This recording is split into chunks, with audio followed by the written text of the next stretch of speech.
Welcome to RenovatingRichesRadio.com. Today, remotely from the 713 RIA event, somewhere in the northern part of Houston, and we're here today with Mr. Actually, Landon. AirTech M45 for the ones that want to come to the RIA. We meet every Second Wednesday of the month. second Wednesday of the month. And it's 125 West Airtex Drive, 77090. There you go. So Landon and Ray got this great meetup, which we've been part of for over a year now, I think. I'm pretty sure Yeah. you. Yeah. We've been doing this for a little over 2 years. You guys with us about a year. About Yeah. a year. Yeah. And tonight we got but you might be watching this in the morning or listening to it on your car or whatever. We got Mr. Landon. Okay. We're not going to Facebook Live this? No. we don't want to do that. We don't- used to do Facebook Live, and our first ones, it was very complicated to keep, the cell phones and you can't recording. You can't really keep Are you just telling me that because there's no 7-second delay and you know I could drop an F-bomb here and there? No. It's gonna get first of all, edited. is this PG rated? No, not necessarily. You can say Okay. whatever. I It's can? all good. You can Yeah. drop bombs. Yeah, you can drop bombs. Man, I'm going to like this. and, I need another beer. Hold on. And and he brought two. He Yeah. timed it right. If you're watching the video, you'll see that there, for some reason, there's two beers in front of Landon. He wanted to make it appear like it was like Ricardo. I was just kind of pushing one over here, one over there. One of the good things about the 713 is that they actually give free beer. So next month, figure out what the second Wednesday of March is, and come here. There's a very good it's probably information. going to be the been put out. 13th because our event is the second Monday of the month, and ours is on the 11th. So So there you go. So March 13th, that's actually my mom's birthday. Yeah. Come here to again. It's 125 Airtex. 125 West Airtex. West West Airtex. Airtex. So for you, all the people in the northern side of town, Woodland Spring and all the areas around, make sure that to come over and you'll have a good time. So I kind of like this. He's got three different phones. He's got a Galaxy Note. He's got what is this? iPhone, and then he's got a Samsung. Like No, he's it's like another iPhone. that's another iPhone. I thought it was a Samsung. And I do have a fourth Droid. I can't find it. It's He's like like MIA. He went to the phone store and he's like, I Give me want one of each. Yeah. You know? Let's start there. Landon, why? One for why the business, one for the wife, one for the girlfriend, one for the drugs. Okay. So we've got them covered. That's how they roll in New York, man. I'm telling you. So Landon, who are you, man? What up? Well, Ricardo just gave who I a am. tip. You came from New York, Yeah, Like- came from New York back in upstate, 1993. middle state, downtown, No. Manhattan. Come on, Queens. Don't do that to me. Okay. Yeah. He's the real deal, man. The real deal. Yeah. So I escaped from Queens, came down here in '93, and didn't do anything with real estate. So What brought you to Houston? the police kept chasing me, and I was just tired of it. No, my uncle, he lived down here, and I visited him for 3 weeks one summer, the summer previously to me moving here, and I just loved it because You loved Houston during the summer time. I do. I'm kind of a glutton for punishment. I like to play tennis. I'll play tennis outside in 100. So you were playing tennis today for real? Yeah, I played Oh. tennis right before I got I here. thought you were full of shit when he No, said, no. I gotta go play tennis, man. And No. I was like, really? Dude? Ricardo's like, yeah, I gotta know, go play golf. He's the kind of guy that if he tells me he's gonna go shoot pool, I was like, yeah, I understand. Tennis? Nah, I don't. I'm not. How do you Yeah, think, you don't how do you picture think I keep in Landon shape, playing man? Okay. Yeah. I feel you. I mean, look at me. How am I going to keep the schoolboy But figure? you go play tennis with a big cooler of beer. Yeah, probably, right. Yeah. Do No, you no. wear like the shorts? No, I don't do that. The headband. Headband and the wristband, The Richard Simmons look. There you Yeah. go. No. We don't do that. In fact, we play indoors, so I'm kind of a wimp these days. Okay. So like when it's hot out, we're air conditioned, so it's kind of nice. So you So came here because your uncle was living in Houston. You came a summer, you liked it, and then once you moved, what was your profession back then? I mean, what were you doing? I did a few things. I kind of bounced around. I was when I first came down here, he worked for an ink company, so I was actually delivering ink. Okay. For a company based out of Michigan called Flint Ink, a pretty popular ink company.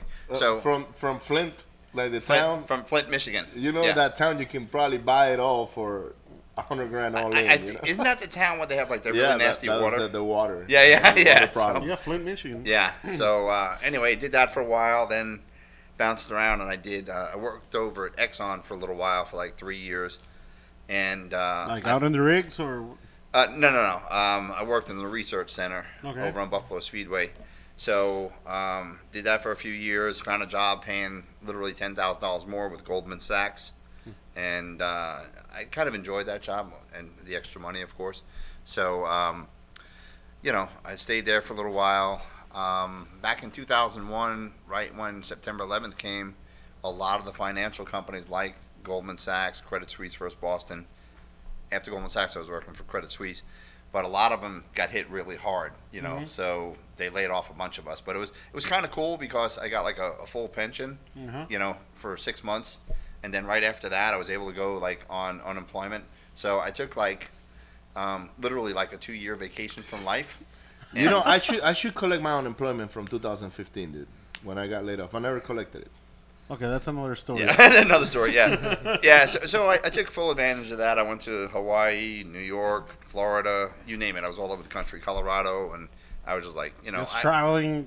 Yeah, because how often do you get a chance to have pay coming in for like a good 2 solid years? Because at that same time that happened to me, Bush did something where they were implementing, like you can get, they extended the unemployment is what happened. So That's why you became a Republican. Yeah, exactly. That, and I'm not a big fan of socialism. I want to keep Right. the money that I make. Right. Other than that, socialism's great. Yeah. I don't mind eating dogs. Yeah. Yeah, and out of the garbage can. Okay, we're gonna get into that. Yeah, So- that's another topic. Yes. Yeah, that's another day. So going back to so you took those 2 years, you traveled. When did the real estate bug bit you? It actually bit me before I moved to Texas. My girlfriend and I were driving down the road. My car broke down, and we're walking down the road. This guy pulls over, convertible sports car, 20-something years old. Right away, I'm saying, how the F are you making all this money? So he says, did you ever see those late-night TV shows where... What's his name? Dean Graziosi or something like that? Prior to him. Okay. And I knew exactly who he was talking about. It was Carlton Sheets. That was it. Bingo. Ah. So it was Carlton Sheets. And he says, it works.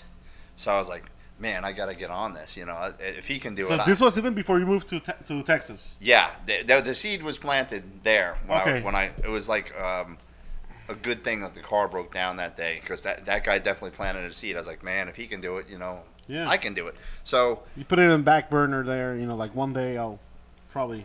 no, I jumped right on it 15 years later. Which I really regret, because if I had done it sooner, I would probably be past Donald Trump at this point. You'd probably be the president, dude. Yeah, Shit. exactly. Yeah, Imagine all the At least free the beer around the governor. country. yeah. I do a whole lot of things differently. Yeah. I would definitely deport Nancy Pelosi for one thing. So She's Polish, dude. So she's Italian. yeah, I don't know. Just making up stuff. Well, you don't have to know. Like, her name ends in a vowel. That's Yeah. Italian. Because Right. I grew up around a lot of Italians in Right. New York, so I know if it ends in a value, it's an Italian. Now, your last name, where is it from? My last name is my father's side is Jewish. My Okay. mother's side's all Catholic, so I kind of got the best of both worlds growing up. We Right. had like Christmas and Chanukah. Right. Just messing. Yeah, because I got a buddy of mine that's got your last name too, and he's Jewish. And he's here. He's In in Houston? he lives in L.A.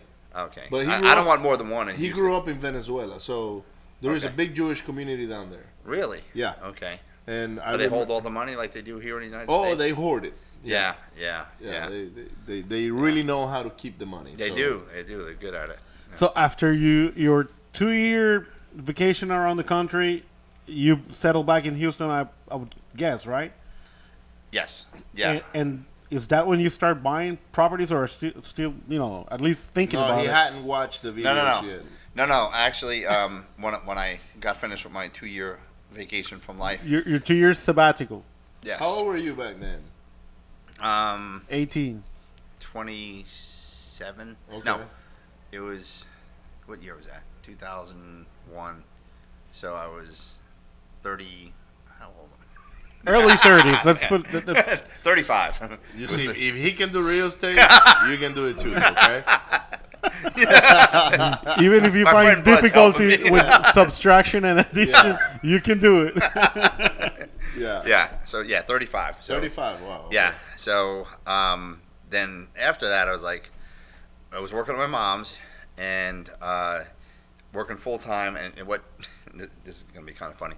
She taught alcohol and drug education, so that's why I'm dead set against beer and drinking. Yeah. And we literally taught classes on, like if somebody got a DWI, they'd come to our school, Right. and they'd get a certificate so they get their license back. Right, So, right. See, this is one of those stories that if we weren't recording a podcast, I would think that Landon is just full of shit. I mean, it's like, really, come on, Landon. I mean, Yeah. so your mom ran like a DUI, school type of program, and you helped her doing that. Correct. I worked there, and I worked there full time for like way too many years. I got laid off in June of 2016. My mom laid me off, and my wife at the same time. Oh So, my god. But it was So the okay. drinking, dude. Yeah, right. We can't be talking about not drinking, and you come over here all Son, drunk. I have to do In the this office, for you. you know? She was like, "Son, I have to do this for you." You're being okay? bad example for our I have students. to let you go. You Yeah. are a bad example to the students. But what I did when I was working for her back in 2009 is when I started getting into the real estate. Okay. So I found a house. This is kind of a crazy story. I went to the George R. Brown. Yeah. They had a auction going on, and they had like a big jumbotron with the different houses that were coming up. They gave me flyers. Everybody had flyers, and I saw this house that I liked. It was the same one that was on the jumbotron, 2 different pictures, and I had my laptop, and it was a 3rd different picture, and each picture looked good. I said, I want this house. So I bid on it. Somebody outbid me, but you probably know this. If you stick around these auctions, they might come back up because the Yeah. financing didn't go through and this and that. So, lucky enough, that house came back up, I lived in Humble. It was in Splendora, so Okay. it wasn't too terribly far from me, Yeah, it's just 20, 30 minutes. Right. Yeah. It's not a big deal. So I said, okay, I want this house, and I bid on it again, and I got it for $10,000. And I was like, oh, this is cool. So I drove out there after the whole auction thing. Oh, and one of the All excited. I'm good. Don't tell me. I Don't would- tell me you bought a lot. I would no. It was a house. It was exciting. I was like, okay, this is going to be our first real estate property I'm getting into. This is great. So I got there with my wife, and we pull up to the house, and there's a huge fucking tree through the roof. I mean, it's like and it was like, what was that? So What the was that? pictures were like when the house was probably built or something like that. Yeah, They took well- the pictures from Google Earth 10 years before, Yeah. So all those pictures were BS. So it was right after Ike, So Okay. there was a tree through there for a while, like a huge hole in the roof, and I was like, oh my god. My wife was like practically crying because we took that 10. ruined our lives. Yeah, Our life savings. Well, This is the only it was 10 ruined when his mom Laid him up, laid but them that's both a up. different- No. Her life was ruined when she married me. But I went out there and I was like, man, this is not a good way to start a real estate investing career because that was, a lot of money to me. Like $10,000 was Yeah. what we had. Absolutely. It wasn't like. It's still a lot of money it's still today. a lot of money. So it was just not a good thing. I was like, oh, this is screwed up. What are we gonna do? So I brought a contractor out there and he took a look at it, and his name happened to be Ricardo. Oh, really? Yeah. So I didn't trust him right off the bat. Yeah, that's a good instinct. Yeah, Very his good name was instinct. Ricardo. So he says, Landon, he says, this isn't as big of a deal as it looks. It's not through all the main rafters. We can take care of this, And also in the meantime, I called an attorney and I told him, I said, hey, look, I went to buy this house and they didn't disclose it. I thought they had to disclose at these auctions. So I said, they didn't disclose that there was a tree through the roof. And I said, the seller wasn't there. It was only facilitated by the auction people. And I said, they didn't sign. And the lawyer's like, right away, he's like, well, if they didn't sign, just call them up, tell them you don't want it. It's not an executed contract. I didn't know how to spell deed at the time. Right. So I didn't know what the hell he was talking. I was like, really? I can back out now after I committed and signed papers and gave money? And so what I did was I called up the people who own the property, and I was like, I can't buy this for $10,000. I'll give you $5,000 because I got to knock it over. It was on a third of an acre, and they Right. said, we'll take it. So the house went from 10,000. And then you said, man, I should have paid 2,500. Yeah, exactly. Because they went like this. I should have said 2,500, but I didn't know all that stuff back then. Right. I mean, now I would have renegotiated harder, of course. But so anyway, I got the house literally for 5,000, and it's like God was working with me because I didn't have like a whole lot of money to spend. So Right. I found this contractor. He literally could build a house from the ground up, and he was just like an old school guy, and he could do everything. And he said, "Pay me $100 a day," and I was like, "Yeah, I'll pay $100 a day." So started paying him, getting the house rehabbed. I was actually on the weekends I would go up and do the work myself because I don't recommend doing that now. And everybody's like, you hear all these gurus and they just like paint these broad brushes like you should never spend time. You should be out looking for deals. Well, back then I didn't have any other money to do any deals. To go hire people. So sweat equity made a lot of sense to me at the time. Yeah. I mean, I don't do any of that now, of course, because I'm a big deal, But back then I was broke and I was just barely able to pay this guy. And I know when I was up there, like when he was working and his other helpers were working, more of the helpers, they were working harder when I was there, Right. Yeah, because, when the cat's away, the mice play. So That's right. it's good if you can do it, but I don't recommend doing it when you get to like the big shot level that I'm at, Yeah. So, so got that first one. It literally took 9 months to do the rehab, Dude, which is insane. The same thing happened to me. Did it? 9 months. It didn't have a roof through the A tree through the roof. Yeah. through the roof, but it was a pier and beam house Yeah. that had fallen over. So Oh. the pier was sitting on the ground. Okay. I mean, the beam was sitting on the ground, Okay. and the house So was the like bricks crooked. collapsed. So it was a wooden foundation, right? It probably fell from the piers They into fell The joists. because the joists were all eaten up by the termites. Right. They fell off from the concrete blocks. It So fell into the ground. this thing was just on the ground, and it was all rotten. So God was helping me, but the devil kept on sending contractors to that. Yeah, the devil. Yeah, I mean they go hand in hand. Dude, I mean, yeah. it's just that was a money pit, but after 4 years, it turned out to be a great deal. Yeah. Yeah. So. So how did you do in that first house, Landon? Oh, I mean, it was like ridiculously good because I didn't know all the power of real estate at that time. So what I started doing, because I was broke, I started listening to local radio shows that were a mentoring group, and I kind of used the radio shows as my personal mentors. They had like literally 3 hours. They have an hour show, an hour show, an hour show. They were like back to back to back. And I was calling on every show, and I was getting through like more than once on some episodes, because I had Asking another question. questions. Yeah, so just used all their help, for free because that's like what I could afford at the time. So I eventually wound up joining with them and another local club, but it was just like really light mentoring, But it was They're like, so you are the guy that's calling us like every show, asking multiple questions. yeah, but they enjoyed it because they didn't like dead time. They liked interactivity from people calling in. So, that worked out. And then I got my next house, and it was I found it on MLS, and it was a foreclosure.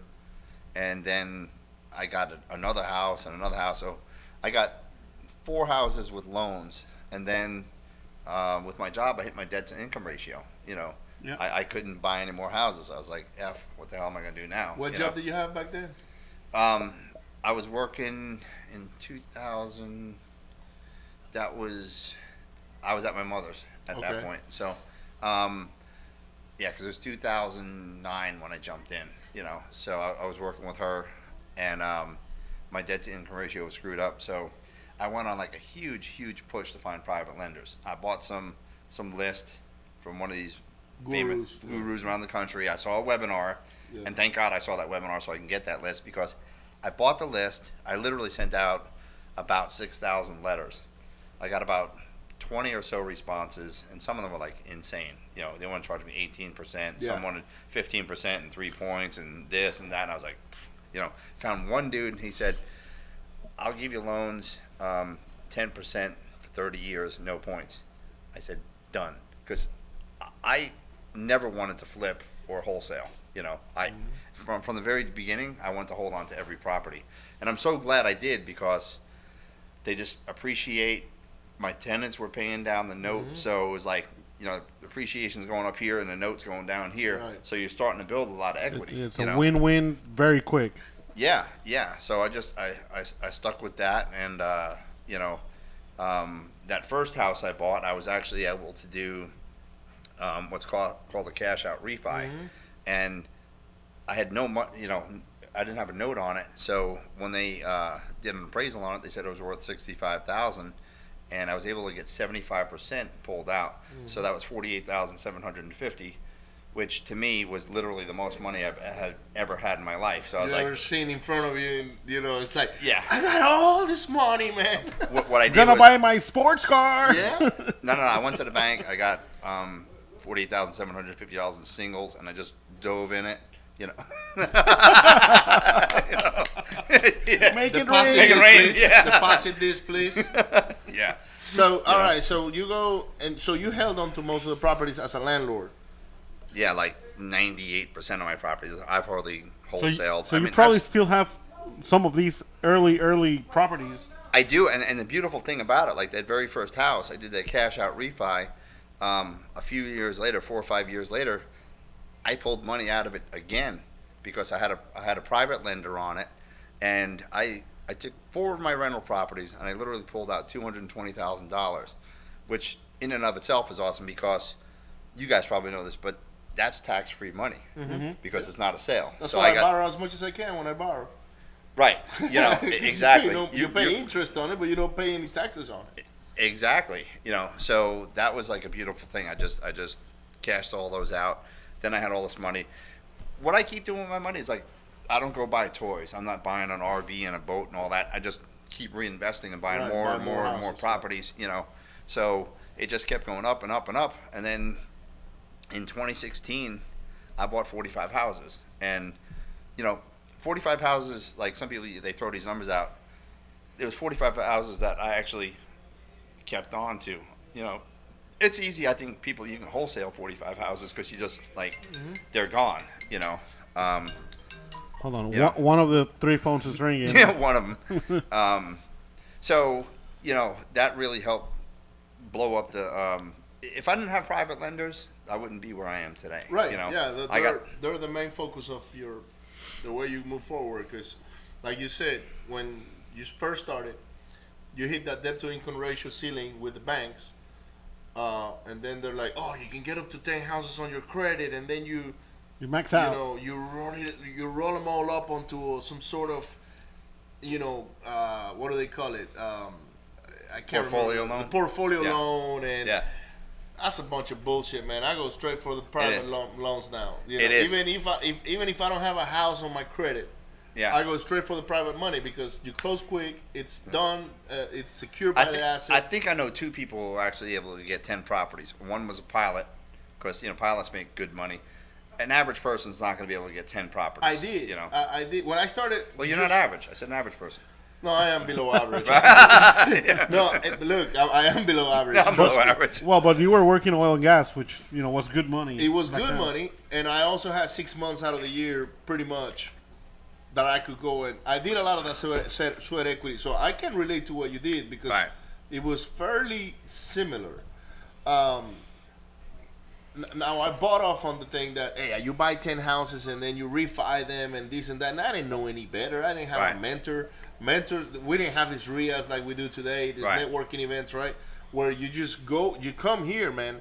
You're either buying houses, you're borrowing money, you're getting some mentorship. I mean, there's all kinds of things that you're gonna get your hands on. This didn't exist back in 2008, and if it did, I didn't know about it. Well, Right. 713 wasn't there, but there's been always like Rios. No, but the amount of information you have today Oh, it was crazy. not available. No, No, no. YouTube didn't exist like it No, does no. today. Right. Google didn't. No, you're produce right. You're all the right. Results, you know what I mean? I was referring more to like the Rios because Rich Club has been there forever, and they always have their Yeah, but educational. how do you find things. the rich club if you don't know Whoa, somebody whoa, whoa. there, right? It's not the rich club. It's the rich community.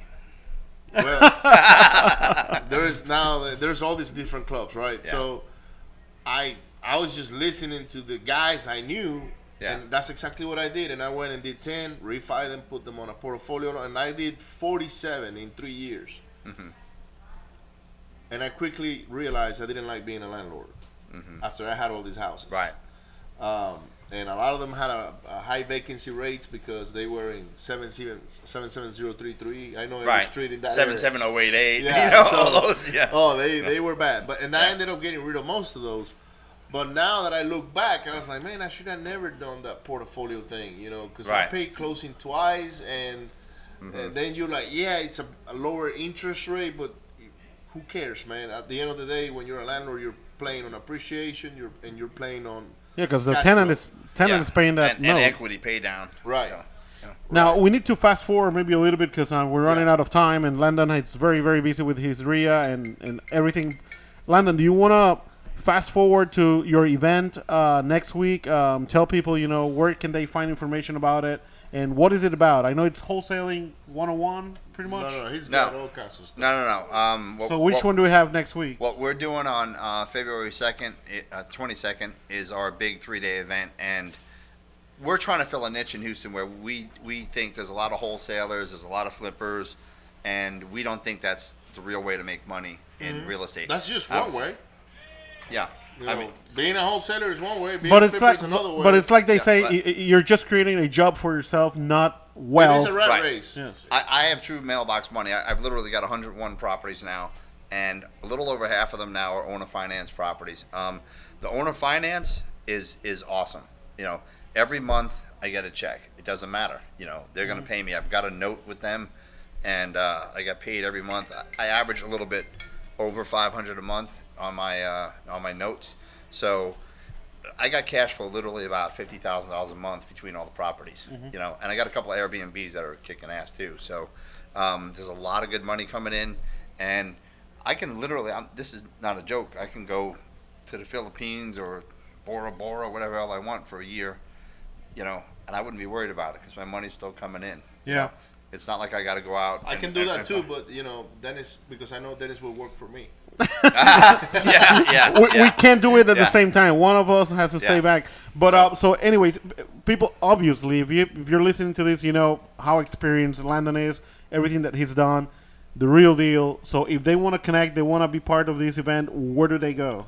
Okay, they can go to 713reia.com. That's 713ria.com. They can also call 281-852-7777. We've got some landing pages out there as well. And you got a Facebook, a big Facebook group got as a- well, right? The easiest way, now everybody's on Facebook. Just go find the 713 Real Estate Investors Network Yeah. on Facebook, and there's what? It's a long name. It's 713 Houston Area Real Estate Investor Network. Most people around here know it because it's pretty popular. The one that's got 27,000 members or 14,000. I don't know. There's two of them. And Yeah. they're both Landons. So Right. whichever you land on, you're going to And be if you're fine. not from Houston, 713 is one of the area codes we use locally, so that's Right. it makes sense to people in Houston. But Yeah. and And you can also find me on Facebook too, So Landon you Rothstein. guys are teaching on the event all the other strategies, which I believe is great, other than wholesaling and flipping. Yeah, well, the thing is, like I said, we're saturated with wholesalers that are teaching. We're saturated with flippers that are teaching. There is not anybody teaching owner finance, and there's not anybody who's got nearly as many houses as Ray and I put together. I mean, Right. I got 101 houses. He's got more than that. He's got about 130 houses. So between the two of us, we got, I think, more than anybody else in Houston I don't know anybody else who's teaching it, to be honest. I mean, Yeah, we don't. you guys? I mean, no, we don't yeah. teach. So Yeah. we just Yeah. do this. No, I mean, do you even know anybody? no, who's no, owner finance? someone teaching. I I don't know. mean, Mitch, right? Yeah, but he's not in Houston. He's in San Yeah. Antonio. Yeah, And and he don't know what he's doing anyway. no. No, He's just no, trying- I love that guy. He's That's still how I trying- learned. He's still trying to figure it out. Yeah, So- yeah. He's so- struggling. Yeah. Yeah. So again, if you want to be part of this, and everybody should, just go to 713ria.com or reach out to Landon. We're gonna put the information down here. Especially if you're getting started. If you're getting started and you really don't know what you want to be when you grow up in your real estate career, so this event is going to help you a lot because I'm pretty sure you guys are gonna explain the differences in between all the different ways or routes Yeah. you have, right? Right. And don't get me wrong, we teach wholesale and flipping Right. too, but our crux, our main focus is the long-term wealth, Right. the real mailbox Yeah, money. that's where you make money. Yeah. But like I said, I mean, some people need to wholesale right now to make some money to get. So we'll teach them that too. You know. But and I will tell you guys right now, wholesaling is not as easy as you think. I don't care what anybody says. Can it be quick money? Yes, you can make money in 3 weeks, a month, or Yeah. whatever. But you gotta invest money in marketing. You gotta have systems in place. You gotta Right. do all kinds of stuff. I'll help you out with that. It's easier than probably you think it is. You're just probably not doing things right. Maybe I'm not you doing know. it right. You're So, right. No, he's you know, right. just come to one of my classes and I'll sign up today. But because we're doing this podcast, we get Yeah. it for free. How about that? yeah, there you go. The trade-off. We just All bought our right, tickets. so, Guys, just go ahead and go check out Landon and Ray's Facebook groups and their event. How many seats do you have available? It's we got 100 seats, so 100 seats, so they will yeah. go fast. They'll probably go out. Half of them will go out tonight. So make sure you go out there, sign up, tell them we sent you, and they'll take care of you. With that being Yeah. said, Landon, we gotta do a repeat because I'm pretty sure you're gonna. Oh, have there's a a more lot of stories. Oh information yeah, we I need got a to lot dig more. in. I mean, we teach a wholesale class every Saturday. We have a intro to real estate every Thursday night over at Transact Title, and that Thursday night thing is free. Our wholesale class, the first class, is free. So if you like it, you can keep coming back. You just got to pay after the first one. So Yeah. we got a lot of stuff out there. And again, all information is going to be, if you're watching the YouTube video, we're going to have the information down there. Make sure you subscribe, like, share the video or the podcast if you're listening to us on iTunes or any of the other platforms. Landon, thanks again. I know you're very, Yeah. very busy, especially appreciate it, man. Sure, tonight. no problem. Good story, by the give way. me your. I'll promote this for you. Absolutely, You know. we'll send you the link. I am a marketeer. Yeah, we'll send you the link. No, Thanks All right. again. Awesome. And Thank you, until guys. next week, everyone. Thanks. Bye.